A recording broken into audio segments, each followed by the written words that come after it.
जय राम जी की। भैया, श्री भरत जी के साथ में आए हुए अयोध्यावासी श्री रामचंद्र जी के पास वन में है और 3 टाइम, हाँ जी, 3 टाइम पैसवनी नदी के पवित्र जल में स्नान करते हैं।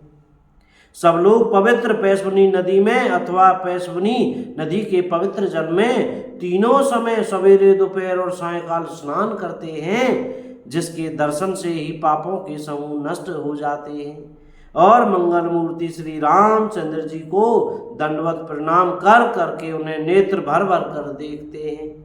राम शैल बन देखन जाही, जह सुख सकल सकल दुख नाही। और झरना झरई सुधा सम बारी, त्रिविध ताप हर त्रिविध बयारी। श्री राम जय राम जय जय राम। सब श्री रामचंद्र जी के पर्वत कामदगिरी और वन को देखने जाते हैं, जहाँ सभी सुख हैं और सभी दुखों का अभाव है। झरने अमृत के समान जल झरते हैं और 3 प्रकार की शीतल मंद सुगंध हवा तीनों प्रकार के आध्यात्मिक आदि भौतिक आदि दैविक तापों को हर लेती है। असंख्य जाति के वृक्ष लताएं और तृण हैं तथा बहुत तरह के फल फूल और पत्ते हैं, सुंदर शिलाएं हैं। वृक्षों की छाया सुख देने वाली है। वन की शोभा किससे वर्णन की जा सकती है। तालाबों में कमल खिल रहे हैं, जल के पक्षी कूज रहे हैं, भौरे गुंजार कर रहे हैं। बहुत रंगों के पक्षी और पशु वन में वैर रहित होकर विहार कर रहे हैं। श्री रामचंद्र जी की ऐसी कृपा है। कोल किरात और भील आदि वन के रहने वाले लोग पवित्र सुंदर एवं अमृत के समान स्वादिष्ट मधु शहद को सुंदर दोने बनाकर और उनमें भर भर कर तथा कंद मूल फल और अंकुर आदि की जूड़ियों अंटियों को सबको विनय प्रणाम करके उन चीज़ों के अलग अलग स्वाद भेद प्रकार गुण और नाम बता बता कर देते हैं कि यह शहद है, ये आम का फल है, ये अमरूद है। ऐसे लोग उनका बहुत दाम देते हैं पर वे नहीं लेते। लौटा देने में श्री राम जी की दुहाई देते हैं और भैया सब चीज फ्री में मिल रही है।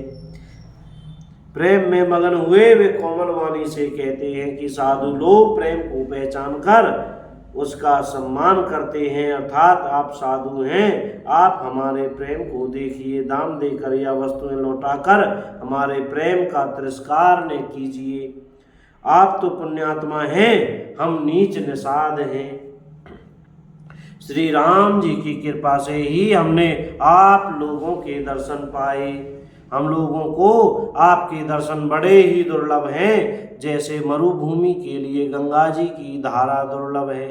देखिए कृपालु श्री रामचंद्र जी ने निषाद पर कैसी कृपा की है। जैसे राजा हैं वैसे ही उनके परिवार और प्रजा को भी होना चाहिए। हृदय में ऐसा जानकर संकोच छोड़कर और हमारा प्रेम देखकर कृपा कीजिए और हमको कृतार्थ करने के लिए ही फल तृण और अंकुर लीजिए। आप प्रिय पाहुने वन में पधारे हैं, आपकी सेवा करने के योग्य हमारे भाग्य नहीं है।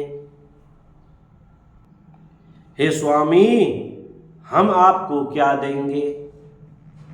भीलों की मित्रता तो बस ईंधन लकड़ी और पत्तों की है। हमारी तो यही बड़ी भारी सेवा है कि हम आपके कपड़े और बर्तन नहीं चुरा लेते। हम लोग जड़ जीव हैं, जीवों की हिंसा करने वाले हैं, कुटिल कुचाली कुबुद्धि और कुजाती हैं। हमारे दिन रात पाप करते ही बीतते हैं।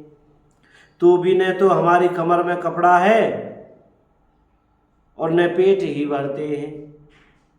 हम में स्वप्न में भी कभी धर्म बुद्धि कैसी। हम सब तो श्री रघुनाथ जी के दर्शन का प्रभाव है।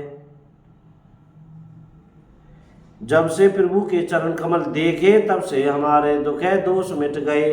वन वासियों के वचन सुनकर अयोध्या के लोग प्रेम में भर गए और उनके भाग्य की सराहना करने लगे। बोलो राजा रामचंद्र की जय हो। श्री हनुमान जी महाराज की जय। अयोध्या धाम की जय हो। चमेली वन धाम की जय हो। जय राम जी की भैया। बोलने में, पढ़ने में, कहने में, सुनने में कोई गलती हो गई हो तो कृपया क्षमा करना। और आज यहीं विराम करते हैं कथा को। जय राम जी की भैया। सीताराम सीताराम, राधे श्याम राधे श्याम। बोलते रहो भैया, राधे श्याम सीताराम।